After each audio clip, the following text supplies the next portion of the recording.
нарық заманында бәріміз әдемі болып көрінгіміз келеді, бірімізден біріміз асқымыз келеді, жастар әсіресе жағдайын жасап алғысы келеді, сөйтіп уақыт жоғалтады.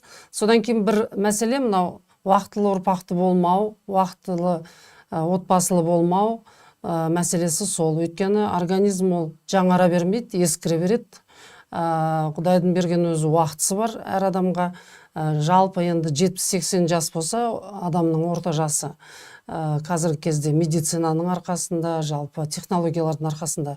Оның ішінде бала туатын, дүниеге бала алып келетін, ұрпақты болатын жас өте аз.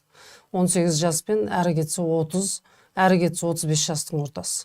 Бірақ ең керемет жас 18 бен 25-тің ортасы. Сондықтан 35 жасқа дейін балалы болмасаңыз, кейбір жағдайда 30 жасқа дейін онда мүлдем ұрпақсыз болып қаласыз. Содан кейін мен қазір соңғы кезде ол туралы айтып жүрмін. Жастарға әрине әркім өзінің жағдайын түзегісі келеді, оқығысы келеді, мансап қуғысы келеді дегендей, дүниені көргісі келеді, асықпайық деп. Эко әдісі бар ғой, кейін қатырып аламыз, репродуктология күшті дамыған деп. Бірақ бір нәрсені ұмытпау керек.